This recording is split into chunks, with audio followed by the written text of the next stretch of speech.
Assalamualaikum warahmatullahi wabarakatuh. Perkenalkan, nama saya Fanya Mazaya Kalila dengan NPM 193211136. Saya dari kelompok media sosial Prodi Manajemen di Universitas Islam Bandung. Di sini saya akan memaparkan penjelasan tentang karya tulis ilmiah yang telah saya buat dengan judul Pengaruh Konten YouTube Dewasa Terhadap Siswa Kelas 10 di SMA Negeri 15 Bandung. Berdasarkan hasil data Asosiasi Penyelenggara Jasa Internet Indonesia, pada tahun 2019, pengguna jasa internet mencapai 10,12%. Dari seluruh pengguna internet tersebut, mayoritas pengakses media internet adalah mereka yang berusia 15-19 atau lebih dikenal sebagai remaja awal atau menjelang ajal. Aplikasi di media berita meliputi situs web, email, blog, situs jejaring sosial, game online, e-book, YouTube, blog video, dan banyak lagi. Aplikasi YouTube merupakan salah satu sarana perkembangan internet yang banyak diminati dan diapresiasi oleh masyarakat, khususnya kaum milenial atau yang biasa disebut dengan remaja. Salah satu jenis media yang ada pada YouTube adalah vlog. Vlog adalah video yang berisi opini, cerita, atau kegiatan sehari-hari yang biasa ditulis di blog. Vlog pada awalnya merupakan cara untuk mengekspresikan diri dan mengungkapkan pendapat seseorang kepada publik. Namun, seiring berjalannya waktu, hasil akhirnya beberapa vlogger berbicara terlalu bebas dan cenderung negatif. Selain vlogging, ada juga konten yang sering dibuat oleh pengguna YouTube yang tidak cocok untuk anak-anak. Misalnya, konten yang berisi praktik tidak senonoh, tidak pantas, dan berbahaya. Hal tersebut juga dapat mempengaruhi pola pikir anak. Yang paling parah adalah anak tersebut mengikuti atau meniru hal-hal yang berbahaya dan negatif dari apa yang mereka lihat di video tersebut. Berikut terdapat identifikasi masalah.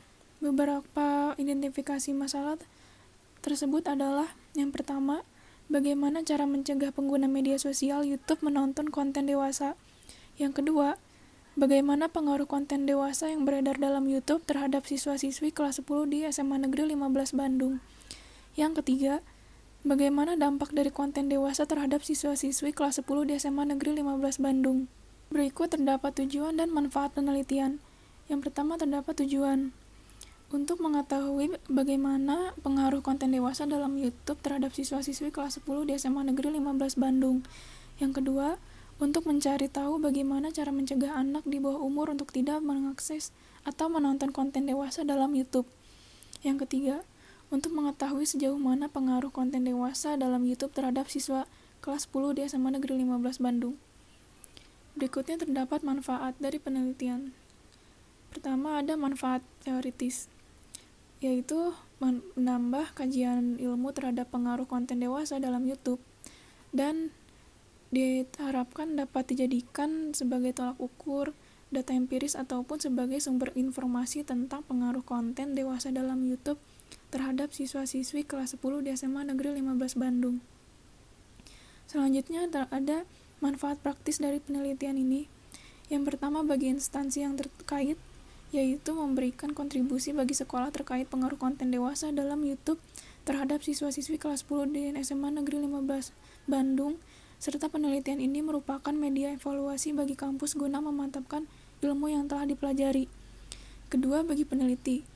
Melalui penelitian ini diharapkan menjadi masukan bagi peneliti-peneliti selanjutnya dalam mengkaji topik tentang pengaruh konten dewasa dalam YouTube terhadap siswa-siswi kelas 10 di SMA Negeri 15 Bandung. Yang ketiga, bagi guru.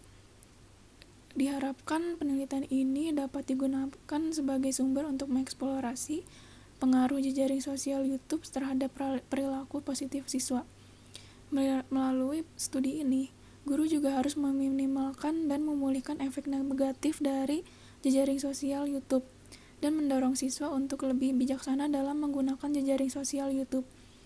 Yang keempat, bagi orang tua, diharapkan penelitian ini dapat menambahkan informasi baru tentang pengaruh penggunaan media sosial YouTube terhadap perilaku positif anak, sehingga orang tua dapat tetap mengontrol penggunaannya. Sekarang terdapat landasan teori. Yang pertama, definisi dari pengaruh. Menurut Kamus Besar Bahasa Indonesia atau KBBI, Pengaruh adalah daya yang ada atau timbul dari sesuatu yang ikut membentuk watak, kepercayaan, atau perbuatan seseorang. Yang kedua, terdapat konten. Menurut KBBI, konten adalah informasi yang tersedia melalui media atau produk elektronik. Yang ketiga, YouTube. YouTube adalah video online dan kegunaan utama dari situs ini adalah sebagai media untuk mencari, melihat, dan berbagi video yang asli dari segala penjuru dunia melalui situs web. Pembahasan pertama yaitu mengenai konten. Jenis-jenis konten terdapat tulisan atau teks, gambar, suara atau podcast, video, infografis, tautan atau links, e-book, game, dan QR code. Yang kedua, konten memiliki macam-macam sebagai berikut: konten hiburan, konten informasi, konten inspirasi, konten vlog dan blog, konten edukasi. Jenis pertama adalah dalam bentuk tulisan, berupa analisis, deskripsi, definisi, atau pengertian hingga ulasan. Yang kedua, terdapat gambar. Sosial yang mengutamakan gambar sebagai bentuk konten seperti misalnya aplikasi Instagram. Yang ketiga, suara atau podcast. Merupakan salah satu konten yang berupa media audio. Audio juga bisa menjadi konten website yang kini dikenal sebagai podcast atau kepanjangannya adalah Playable on Demand Broadcast. Perbedaan podcast dengan radio yang umumnya berupa siaran langsung dan live streaming, umumnya podcast berupa rekaman siaran televisi atau program radio, kuliah, pertunjukan, atau acara lain. Selanjutnya terdapat video. Setelah gambar, video juga termasuk yang sangat populer saat ini. Video juga yang membawa berkah penghasilan dari banyaknya YouTuber.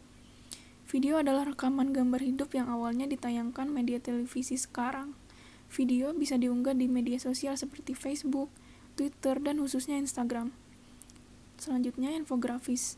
Infografis berasal dari bahasa Inggris infographic, yang artinya dari kepanjangan dari information and graphic, adalah gambar berisi informasi. Proses pembuatan infografis disebut data visualization, information design, atau information architecture. Jenis-jenis infografis adalah infografis statis, infografis animasi, dan infografis interaktif. Selanjutnya terdapat links atau tautan. Ciri khas konten media online atau halaman website berupa anchor text atau URL halaman website tertentu. Tautan yang diklik akan menampilkan halaman yang berbeda dengan yang sedang dibuka pengguna. Tautan dalam sebuah halaman web ada dua jenis, yakni tautan ke dalam atau internal link, dan tautan keluar atau external link. Konten berupa tautan ini umumnya ada di konten berupa teks atau tulisan dan infografis.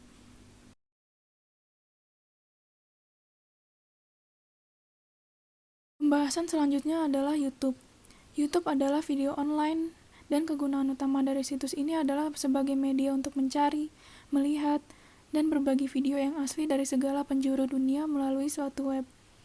Media sosial yang paling banyak dilihat di smartphone adalah YouTube, dan berita terbaru, komedi, video musik, semua yang dapat dengan mudah ditemukan di jaring sosial YouTube. YouTube memiliki banyak fitur bagi para penggunanya. Berikut fitur-fitur yang terdapat di YouTube antara lain adalah: pertama, YouTube Editor, di mana kita menggunakan ini jika kita ingin mengedit video sebelum mengunggahnya ke YouTube, tetapi kita ingin mengurangi panjang video dengan konsep warna atau semacamnya. Kedua, YouTube Kisko, di mana kita bisa menggunakan fitur ini jika kita ingin menonton YouTube dengan membuat track dari video yang ingin kita tonton tanpa harus memilih ulang setiap segmen satu persatu.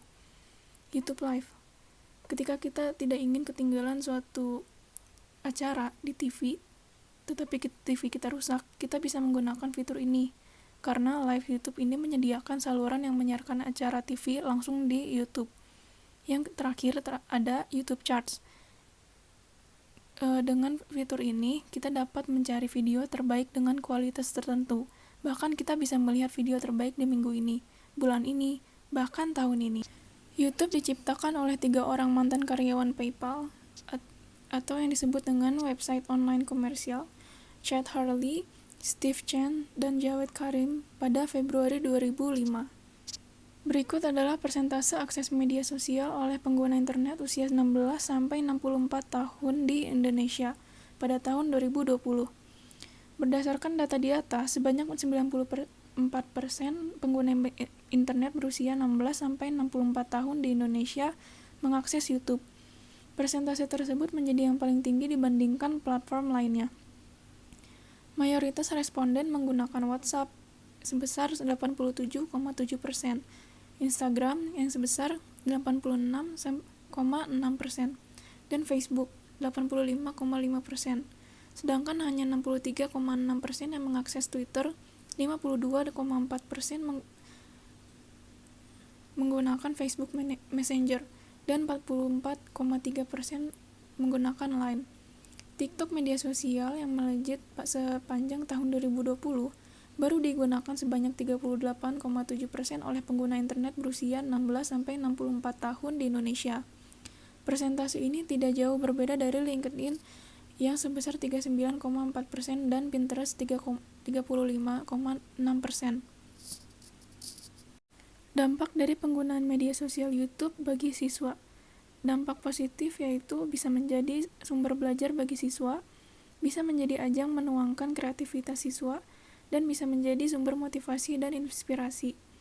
Dampak negatifnya yaitu keasikan menonton video YouTube menghabiskan waktu belajar, memungkinkan siswa untuk menonton konten dewasa, dan dapat menimbulkan siswa berkomentar berbau nakal dan tidak mendidik. Berikut adalah fenomena konten YouTube dewasa terhadap siswa. YouTube sudah menjadi media sosial yang kita gunakan untuk sehari-hari, dan sudah banyak yang digunakan oleh siswa. Umumnya, siswa yang menggunakan YouTube untuk mendapatkan informasi, menonton video, bermain game, dan sebagainya. Video yang mereka tonton berkisar dari video belajar hingga video hiburan. Seperti yang terjadi di salah satu sekolah yang sudah maju yaitu SMA Negeri 15 Bandung. Di sana sudah banyak siswa yang mengakses YouTube, khususnya di kelas 10. Hal ini dijelaskan oleh Bu Neneng karena salah satu guru di SMA Negeri 15 Bandung pada Senin 3 Januari 2020. Di kelas 10, semua siswa sudah menggunakan media sosial YouTube. Siswa kelas 10 di SMA Negeri 15 Bandung gemar melihat tontonan YouTube baik sendiri maupun bersama-sama. Mereka yang melihat bermacam-macam video hiburan tentang pembelajaran, video game maupun video TikTok. Tetapi tidak sedikit juga siswa yang diam-diam menonton konten dewasa, sehingga mereka menunjukkan perubahan sikap seperti menjadi malas mengikuti belajar, kecanduan, sulit mengontrol emosi yang masih di usia labil. Berdasarkan fenomena yang berkembang, menunjukkan bahwa bagaimana kemajuan teknologi di jejaring sosial YouTube mempengaruhi perilaku anak-anak. Maraknya YouTube untuk anak-anak adalah salah satu dari masalah di dunia pendidikan. Menggunakan jejaring sosial YouTube dapat mempengaruhi perilaku positif dan negatif siswa. Berikut adalah analisis data. Responden yang diambil dalam penelitian ini merupakan siswa-siswi kelas 10 di SMA Negeri 15 Bandung yang aktif mengakses media sosial YouTube untuk kegiatan sehari-hari. Data yang diperoleh dari pertanyaan-pertanyaan yang diajukan melalui kuesioner melalui platform Google Form. Berikut merupakan jawaban-jawaban dari responden terlampir pada tabel di bawah ini. Pertanyaan pertama, berapa umur Anda? Tabel di atas menunjukkan bahwa terdapat banyak responden kelas 10 di SMA Negeri 15 Bandung yang menjawab bahwa kebanyakan dari mereka yang berumur 15 sampai 17 tahun sudah menggunakan YouTube, yaitu sebesar 38,5%. Yang kedua, terdapat pengguna YouTube berumur 17 sampai 16 sebanyak 61,5%. Pertanyaan kedua, berikut jawaban responden mengenai pertanyaan seberapa sering Anda menggunakan YouTube. Tabel di atas menunjukkan jawaban terbanyak dari responden mengakui bahwa mereka menggunakan media sosial YouTube hanya ketika sedang bosan, yaitu sebesar 53,8%. Jawaban kedua terbanyak dari responden mengakui bahwa mereka menggunakan YouTube setiap hari, yaitu sebesar 38,5%. Dan sisanya mengakui bahwa mereka jarang menggunakan media sosial YouTube, yaitu sebesar 7,7%. Pertanyaan ketiga, berikut jawaban responden mengenai pertanyaan Berapa lama Anda menggunakan YouTube? Tabel di atas menunjukkan bahwa kebanyakan dari responden menggunakan YouTube selama 1 jam, yaitu sebesar 53,8%. Jawaban terbanyak yang lain dari responden juga mengakui bahwa mereka menggunakan YouTube selama 3 jam, yaitu sebesar 30,8%. Sisanya yaitu 2 jam dan lebih dari 6 jam sebesar 7,7%. Pertanyaan keempat. Selanjutnya adalah pertanyaan yang bersifat terbuka. Berbagai macam jawaban yang diperoleh dari responden berbeda, maka jawaban tersebut dapat disimpulkan sebagai berikut. Pertanyaannya adalah, bagaimana pendapat Anda mengenai konten dewasa yang beredar dalam media sosial YouTube terhadap pengguna di bawah umur? Bahwa para responden tidak senang dengan beredarnya konten dewasa dalam media sosial YouTube, karena konten dewasa sudah jelas diperuntukkan kepada orang dewasa yang sudah cukup umur untuk menontonnya. Pertanyaan kelima. Jawaban selanjutnya merupakan pertanyaan yang meminta pendapat dari responden mengenai apa saran Anda untuk mencegah pengguna media sosial YouTube untuk tidak mengakses konten dewasa. Dalam hadis riwayat Muslim dijelaskan bahwa agama Islam melarang setiap Muslim untuk menyaksikan atau melihat aurat saudaranya atau sesama manusia, baik sesama jenis maupun lawan jenis. Berikut adalah isi hadisnya. Tidak boleh laki-laki melihat aurat laki-laki lain, perempuan melihat auratnya perempuan lain. Tidak boleh lelaki berada dalam satu pakaian dengan lelaki lain. Begitu juga perempuan tidak boleh berada pada satu baju dengan perempuan lain. Sesungguhnya, zina merupakan mata yang menyaksikan video dan tayangan konten dewasa akan membuka peluang pergaulan bebas. Bahkan perbuatan zina membuka pintu maksiat selanjutnya seperti pembunuhan yang banyak sekali terjadi. Bahkan, dengan menyaksikan tayangan seperti itu bisa berpotensi terjangkit kecanduan akan tontonan yang bisa melahirkan fenomena lain seperti pergaulan bebas di kalangan muda-mudi juga perselingkuhan. Hasil pembahasan pertama yaitu YouTube dapat diakses oleh semua kalangan mau orang dewasa, anak-anak, atau remaja seperti siswa. Siswa juga dapat menggunakan YouTube untuk mencari video hiburan, video game, dan sebagainya. Penggunaan YouTube juga dapat memudahkan kegiatan belajar siswa karena dalam YouTube siswa dapat menelusuri konten tentang pelajaran. Kedua, tidak sedikit siswa yang menggunakan YouTube untuk mengakses video-video berbau konten dewasa seperti pornografi, video-video yang mengandung kata-kata kasar, dan video-video yang mengandung informasi bohong atau informasi yang mengandung pencemaran nama baik, mau itu orang, perusahaan, dan bahkan tentang politik.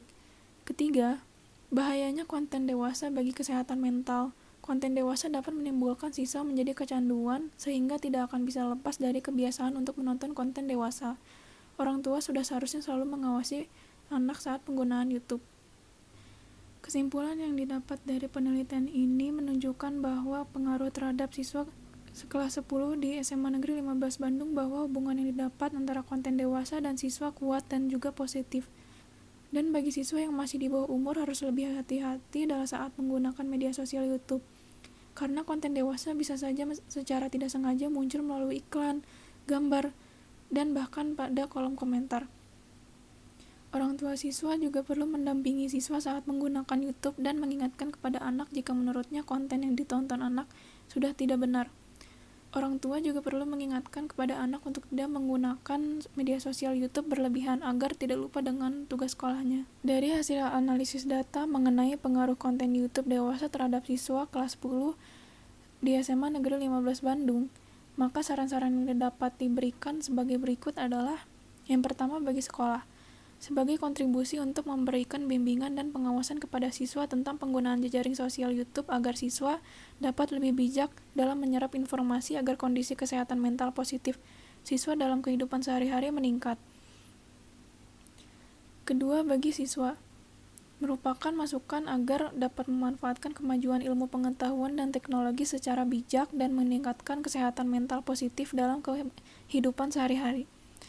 Ketiga, bagi guru, saran dan kontribusi untuk meningkatkan kontrol siswa terhadap penggunaan jejaring sosial YouTube, memenuhi kebutuhan siswa untuk meningkatkan perilaku positif siswa dalam aktivitas tindakan sehari-hari.